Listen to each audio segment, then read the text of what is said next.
A partir de este momento comenzamos la parte editorial de Platica con Ángel, correspondiente al lunes 28 de julio del año 2025. El editorial de hoy se titula así: ¿Qué peligroso es tomar como verdades sus propias mentiras? Qué peligroso es, para la gobernación, por supuesto, tomar como verdades sus propias mentiras. ¿A qué me refiero o a quién me refiero primeramente? A la anticientífica. Me referí igual cuando estaba el bulto. Ahora a ella le señalo yo que el peligro que representa tomar como verdades axiomáticas sus mentiras. Eso es muy peligroso para la gobernación. ¿Por qué? En primer lugar, porque hay un desprecio hacia la realidad. Estas personas piensan que porque tienen poder, automáticamente piensan que la realidad la pueden borrar y poner en su lugar sus mentiras. Y eso habla de la falta de humildad en esta señora, porque es soberbia, dice. Esto que estoy diciendo es la verdad y ninguno de ustedes se va a comportar como hereje. Tiene que aceptar, casi como las leyes de Moisés, esto que estoy diciendo. La señora, a raíz de una pregunta donde se le hizo, creo que hoy en la mañanera, sobre la cuestión económica, y dijo en muy poquito tiempo varias de las más grandes estupideces y tonterías, babosadas económicas que le he escuchado desde que llega ella como delegada en Tlalpan. Dice, la economía de México va bien. Y dice uno, ¿dónde se informa? ¿O qué papel está jugando este inútil del secretario de Hacienda que no le muestra los documentos oficiales que elabora Hacienda para decirle, señora, estas cosas no van bien? En deuda, en esto, cae el empleo, la inflación no cede, estamos sin dinero, sin liquidez por los programas del bienestar, etcétera, etcétera, etcétera. Pero ella dice, va bien la economía. Pero vean ustedes las razones. Es que nosotros tenemos un nuevo modelo que es ejemplo para el mundo. Le estamos dando una lección al mundo, dijo. ¿Y cuál es su modelo? El humanismo mexicano. Y dice uno, ¿estará bien de la cabeza esta señora?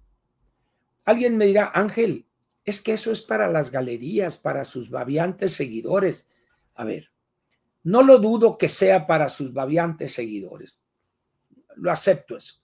El problema es que para los dueños del capital, para aquellas personas que toman riesgo en este país, sean extranjeros o nacionales, el que la presidenta de la República diga estas estupideces, en primer lugar, demuestra una ignorancia total en materia económica. Segundo, es de tal soberbia y nada de humildad que lo dice con orgullo, como diciendo el humanismo mexicano es lo máximo. Y luego dice, ¿por qué? Porque nosotros nos guiamos por primero los pobres. Primero la lana, que primero los pobres que se jodan, les doy ahí una dádiva miserable, ¿verdad? Pero el billete grande a cántaros. Entonces dice uno, ¿qué se ha operado en la mente de esta persona que se dice científica para hacer estas afirmaciones? ¿Saben qué? La locura del poder. El poder, como dicen, enloquece, atonta a los inteligentes y a los pendejos los vuelve locos o alguna cosa así. A esta mujer algo le ha pasado con el poder que tiene, que es muy reducido, porque está acotada en muchos flancos, pero el pequeño espacio de poder que tiene la ha enloquecido. López Obrador al principio más o menos planteaba ahí 2, 3 cosas sensatas. Esta mujer no ha planteado una sola cosa sensata. decir que el nuevo modelo y por eso va bien la economía. Dice, ¿ya vio el último reporte de la encuesta quincenal de Banamex? ¿Ya vio lo que dicen la encuesta que levanta Banco de México a los especialistas en economía del sector privado? ¿Ya vio el documento de hace un mes? Porque el nuevo va a salir, hoy es que 28, pasado mañana aparecerá el correspondiente al mes de junio, el primer semestre, y ahí va a ser muy interesante. Luego nos va a dar en estos días ya, el INEGI nos va a dar las cifras oportunas del crecimiento de la economía correspondiente al primer semestre. ¿Qué va a decir ante esa cruda y ofensiva realidad? Que el humanismo mexicano funciona, que vamos muy bien y que primero los pobres. Por eso, esta señora no tiene la menor idea de lo que debe hacer como gobernante. No lo entiende, no tiene experiencia y va ahí dando tumbos y como en el cuento de Alicia, para ella cualquier camino es bueno porque no sabe a dónde va. Y qué peligroso es cuando en las condiciones geopolíticas actuales tenemos una gobernante que ni idea tiene hacia dónde vamos. Agréguenle ustedes la complejidad en las relaciones con los Estados Unidos. Miren ustedes, en este punto acaba de anunciarse la aceptación por parte de la Unión Europea de un acuerdo en materia arancelaria, que sería el centro, y en algunos otros detalles complementarios, con la Unión Europea. Es decir, prácticamente el presidente Trump ha ido deshojando la margarita. Tiene un acuerdo ya con Japón, otro con Corea y otro con esto, con para acá, más para allá, etcétera, y ahora con la Unión Europea. Todo aquel país que no se apure a tener un acuerdo con los Estados Unidos en esta materia va a correr un peligro por las represalias evidentes ante los elevados aranceles que Trump, por sus cojones, le aplicaría a ese país. Y otra vez nosotros sin solución. No queremos entender el problema de la seguridad, los funcionarios y políticos morenistas que está exigiendo los Estados Unidos y sacamos preguntas. A mí nunca me han enseñado esa lista. Ah, chinga. No, es el colmo pues de la hipocresía en la gobernación. Estos piensan que Estados Unidos se va a cansar. No se va a cansar. Y ya dijo el señor Lutnick en un programa en Fox ayer, la cadena esa inclinada a favor de Trump, ya olvídense de otra tregua. El 1 de agosto, tejones, les dijo. Así es que tenemos martes, miércoles y jueves. Y dice ella, estamos negociando. ¿Qué está negociando, hombre? El que estaba negociando era Trump, pero con la Unión Europea. Esas son negociaciones. Aquí no es, sobre todo tenemos un tratado de libre comercio vigente, el TEMEC, y buena parte de nuestro intercambio comercial no tiene aranceles por ese tratado. Entonces dicen, bueno, pues ya veremos con ellos, pero por lo pronto el acero, el esto, el otro, el tomate y se friegan. Entonces, ¿dónde está el humanismo mexicano? ¿Dónde está primero los pobres?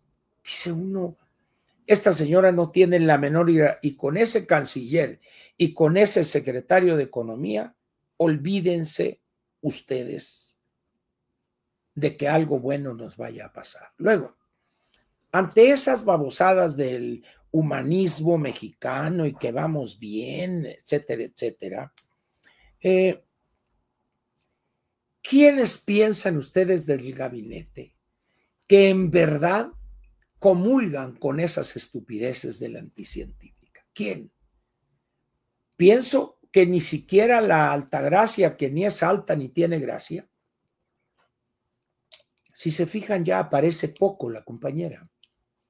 Como que ya se cansó o no se han hecho las cosas que planteó. Le está sucediendo, le está atacando el virus de Alfonso Romo. ¿Se acuerdan cuando llegó Alfonso y qué vamos a hacer esto y esto? Para afuera, bonito. Le está pasando a esta muchacha, a esta señora, lo mismo. Lo mismo le está pasando. ¿Por qué? Porque como son ignorantes en la materia económica y porque andan, quieren el poder, los seduce estar ahí, la foto, la entrevista, no se dan cuenta que los están utilizando de manera perversa. La jalaron para arropar ese Plan México y no sé qué.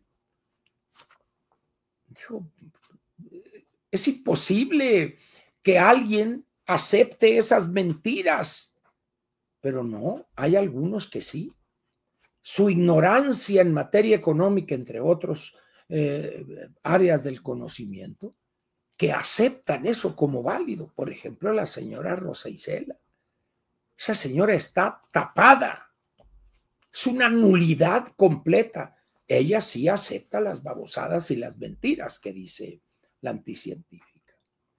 Mario Delgado, a pesar de todo, de su corrupción, de su falta de valores éticos, es un economista.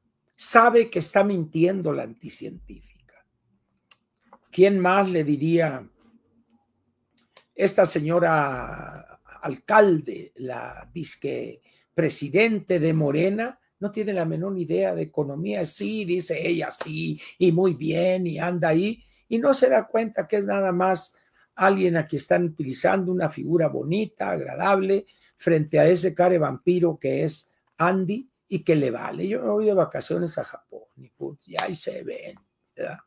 Seguro está de su poder, sin embargo, como cantó el gran Emilio Tuero allá por los años fines de los 40, principios de los 50, en Quinto Patio.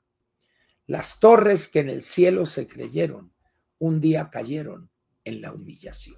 Así le va a pasar a este carevampiro, acuérdense ustedes de mí.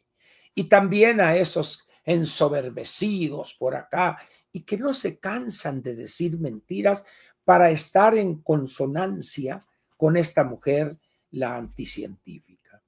Y así, unos y otros, el que quieran ustedes.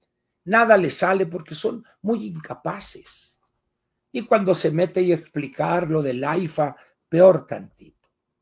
Yo no sé qué van a hacer cuando, si es que efectivamente empiezan a llegar los 20 o 25 aviones Embraer, que en una locura López Obrador se comprometió a adquirir esos aviones de la compañía Embraer. ¿Qué van a hacer con ellos? ¿Los van a vender? ¿Se los van a vender a Aeroméxico o no sé quién? Pero ese aeropuerto jamás va a tener ese número de pasajeros que esta gente piensa obtener. Tienen un grave problema con la infraestructura del AIFA a la Ciudad de México. Y luego tenemos este jovencito, el de los caireles, estos, el fifí, entre los fifíes, este señor de apellido francés, que 3,000 kilómetros de esto y que por acá no tienen un pinche 5. Y hablando de invertir miles y miles de millones de pesos, señores, no han podido terminar el ferrocarril de Santa Fe o no sé dónde, o de Observatorio a Toluca. No han podido terminar porque nunca le dieron dinero a la compañía esta española, CAF, que dijo, ahí se ven, de lechería a la IFA. Es decir, ¿quién les cree? Pues la infraestructura tirada. No tienen dinero para equipar la secretaría que dirige o que encabeza el licenciado García Harfuch. Entonces, en esas condiciones, pues, ¿quiénes son los que ven como, toman como verdades las mentiras, las exageraciones o, para decirlo claro, las estupideces de la anticientífica? Muy poquitos, inclusive muy poquitos dentro de su círculo. En esas condiciones, pues, dice uno, esto está para llorar, señores. La verdad es que es una ilusión para aquellos que piensan todavía que esto va bien y que el humanismo mexicano, ya nadie se acordaba de esa babosada del humanismo mexicano, pero ella lo saca acá. y piensa que con eso va a impresionar y el nuevo modelo y le estamos demostrando al mundo y con primero los pobres. Miren, esta señora es tan tonta que en una economía abierta no es primero los pobres, es primero la ley.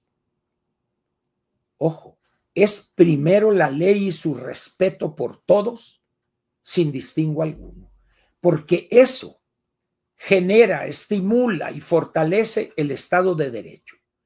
Y no hay mejor estrategia, mejor instrumento para que los pobres empiecen a dejar de serlo que el que haya un verdadero y fuerte Estado de Derecho en cualquier país. Y eso no le interesa, no entiende el impacto que tiene un fuerte Estado de Derecho. No le da la tatema, pues, a la compañera, no le da la tatema.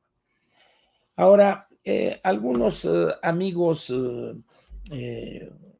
como diría Gilgamesh, que me quieren bien, insisten en esta cuestión de enfrascarse en polémicas estériles en los medios electrónicos, con personajes como este señor Arturo Ávila y el otro que estuvo un tiempo ahí, se peleaba ahí en el espacio de Ciro, un señor Ibarra que no sé cuántos millones debe y es una ficha este señor, ¿verdad?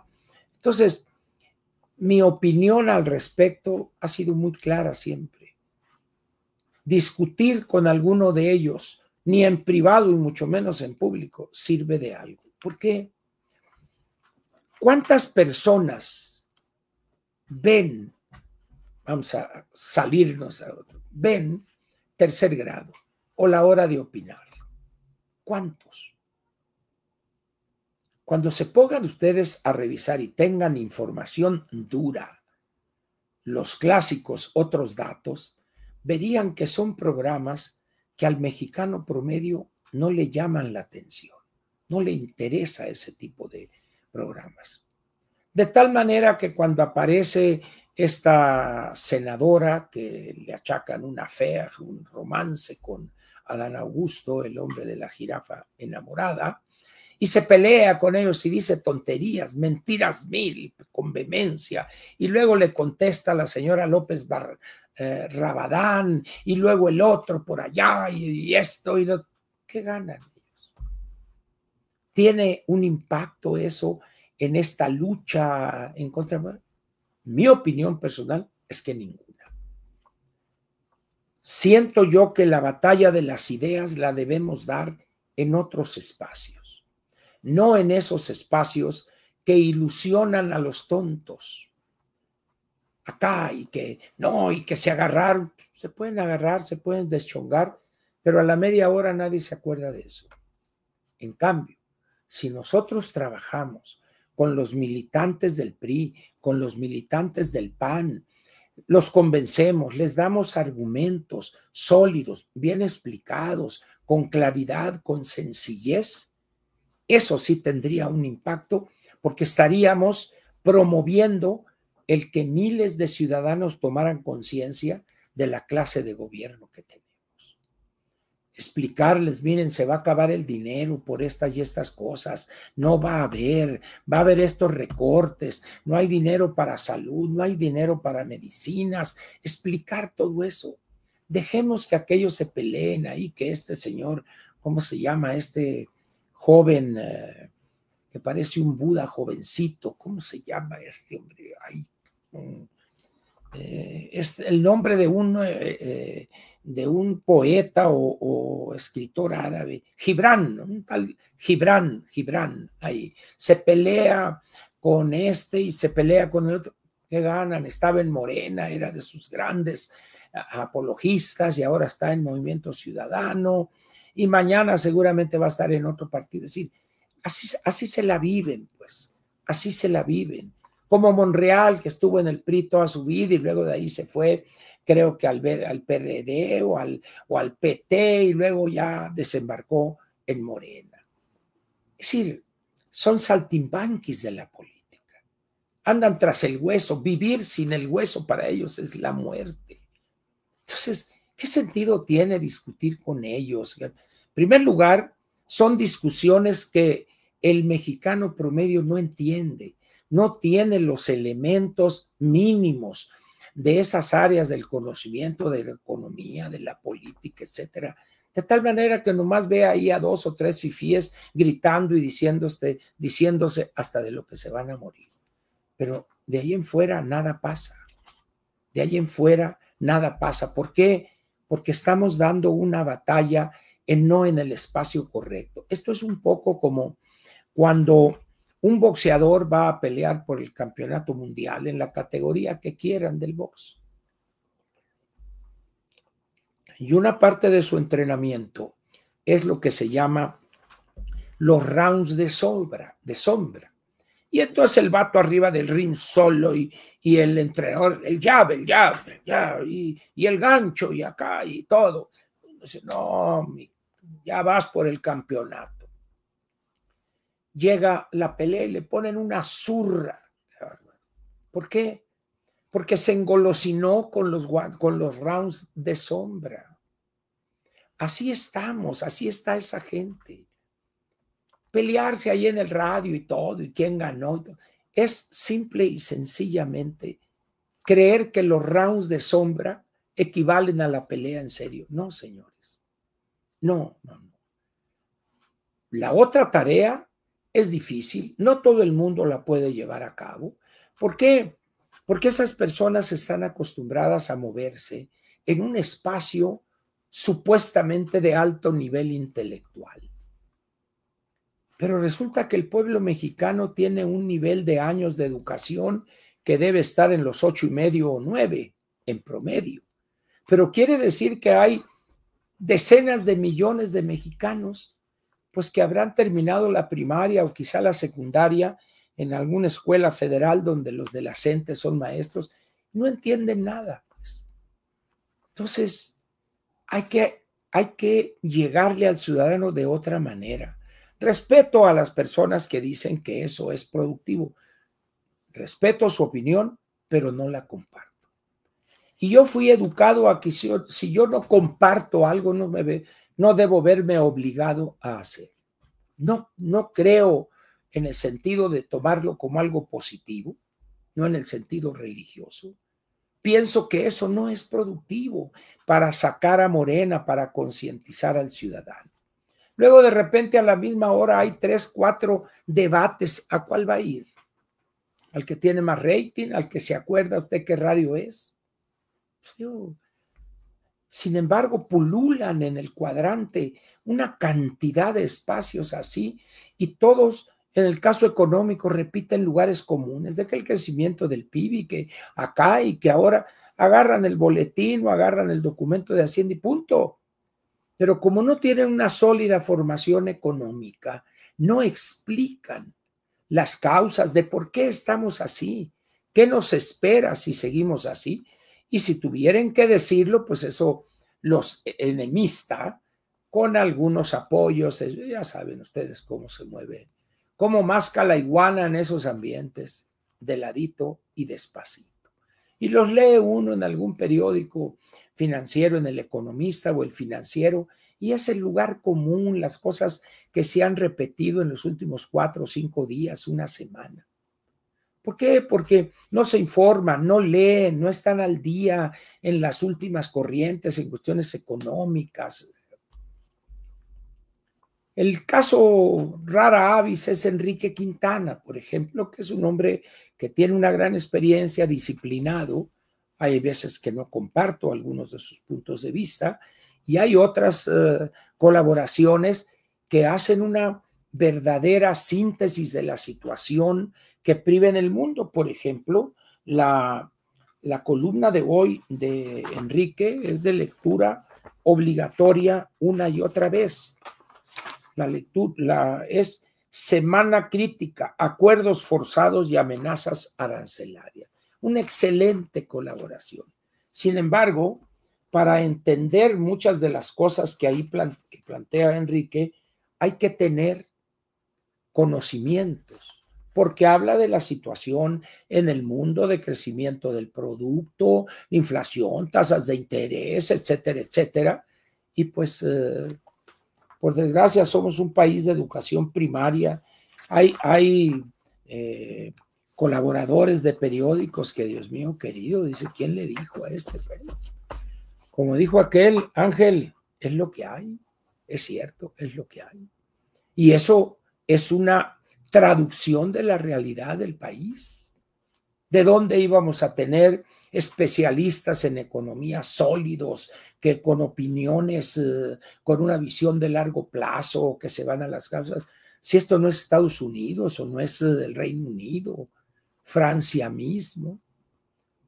Es decir, estamos, señores, en la olla. Estamos en la etapa casi de la edad de piedra.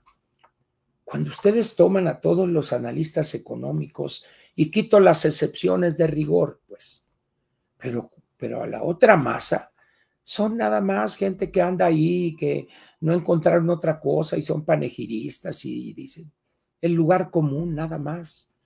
A muchos les dolerá y les enojará esto que digo, pero eso es la verdad. Y si se ponen muy flamencos, digo los nombres, pero no tiene caso exhibirlos. Digo, nadie los lee, nadie los toma en cuenta, pero ellos pues pasan cada mes, ¿no? Así es. Yo les pediría, pues, primero que estén atentos para no caer en las garras de esas mentiras que profiere la anticientífica. No hay humanismo mexicano. El humanismo no tiene patria, no tiene país. Es una visión del mundo, es una filosofía, si gusta usted utilizar esa palabra. Pero no hay eso de humanismo mexicano. Y eso de primero los pobres no pasa de ser un mal chiste. La señora anticientífica, nuestra presidente, es una ignorante completa, peligrosa en materia económica. Y el inútil que tiene ahí de Hacienda, pues el pobre parece director de área, el pobre. Ahí andan haciéndose unas maromas con una ingeniería financiera, dicen, para poderle llegar a Pemex 7, 8 mil millones de dólares, que no cambia para nada su situación. Por ejemplo, se acaban de publicar los estados financieros y toda la información financiera de Pemex no auditados, y los números son, pero de favor. Cuando uno revisa la carátula del balance general de los petróleos mexicanos, encuentra uno algo que es importantísimo. Aquí les va. He comentado yo una y otra vez que la contabilidad es un instrumento de primera importancia para conocer la situación financiera, contable de una empresa. Ahí los números, ahí están. Y el problema es que en México lo que priva en esta materia es una ignorancia tremenda. Pero hay un renglón ahí en los balances, en ese estado financiero, el balance general, que se llama patrimonio. Es el resultado de restarle a los activos, todos los activos, de corto plazo, de largo plazo, o las deudas, todos los activos son 100 pesos. A esos 100 pesos le vamos a restar todas las deudas, es decir, todos los pasivos.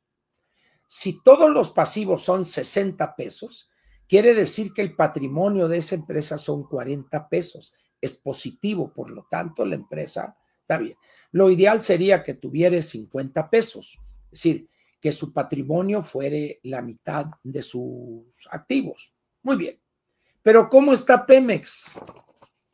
Ustedes pueden ver aquí en esto marcado con amarillo y enmarcado en paréntesis.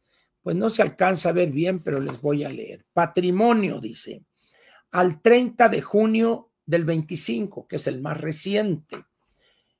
2 billones 35 mil millones de pesos. Ese es el patrimonio negativo de Petróleos Mexicanos. Y esta cantidad se ha mantenido en los últimos 5, 6, 7 o quizá un poquito más de años. Es decir, por más que le inyectan capital a Pemex, no baja su situación. ¿Por qué? varias razones, la corrupción, la ineficiencia, no hay tecnología avanzada, etcétera, etcétera. Pero hay otro elemento ahí, que es la corrupción y la sobrepoblación laboral. Petróleos Mexicanos es una mina de oro para la clase política o para buena parte de la clase política. Entonces, cuando vemos este patrimonio negativo, y si ustedes me preguntan ya el 31 de diciembre cuánto era 1.984.000.000.000, casi los 2 billones que se mantienen 6 meses después. Es decir, por más dinero que le metan a Pemex, la situación de Pemex es insalvable, señores.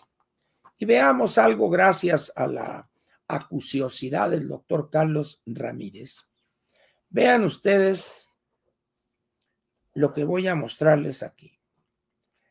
Esta gráfica es la que representa la producción de hidrocarburos líquidos. Hay dos grandes divisiones en esto. Uno es lo que extrae Pemex,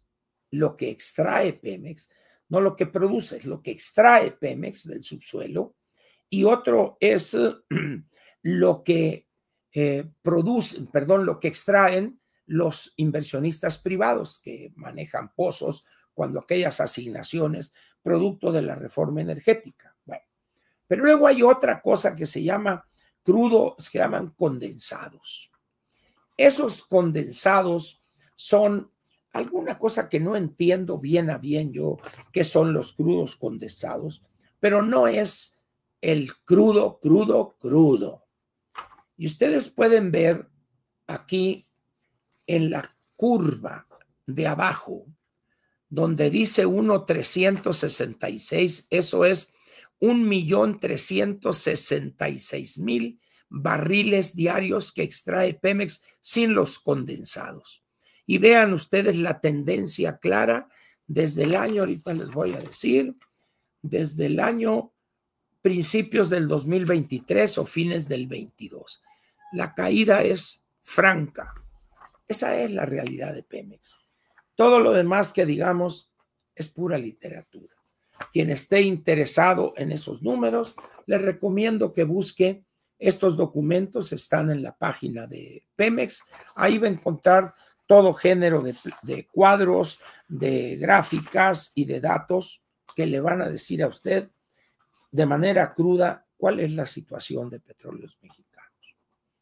Vamos a esperar también, en 2 días debe aparecer este trabajo mensual de la Secretaría de Hacienda y al mismo tiempo, como es vencimiento del segundo trimestre, un documento más grande, más detallado del comportamiento de la economía mexicana durante el primero y segundo trimestre se acumula ahí. Y ya hablaremos de las cifras más importantes de ese documento. Pero el resumen es que las cosas van mal. No hay una entidad nacional o internacional que hable positivo y que diga la economía mexicana este año va muy bien y va a crecer al 3%. El más positivo dice el 1.2 este año y el más positivo dice el 1.4, 1.5 el año que viene. Esa es la realidad del país. Eso es lo que ha producido el humanismo mexicano. Eso es lo que ha producido esa estupidez de primero los pobres. No hay peor daño que se le puede hacer a un pobre que el darle dinero para que no trabaje y sobreviva. Es lo peor que le puede pasar a un pobre. Y estos lo hacen con un gusto casi orgásmico, lo hacen. ¿Por qué? Porque prefieren tenerlos ahí amarrados, comprándole su mentalidad. Oye, pero el sexenio que viene, el que venga, hay que resolver el problema. Las cosas, pues, señores, van de mal en peor. Incluso diría ese amigo que recuerdo con afecto y cariño, decía, más peor. De manera sarcástica, por ejemplo, porque era un hombre muy culto y que manejaba el lenguaje de manera privilegiada. Esa es, pues, la realidad de la 4T y del segundo piso que estamos padeciendo en este gobierno. No se deje engañar por eso, por favor. Aquí termina la parte editorial de Platica con Ángel, correspondiente al 28 de julio del año 2025.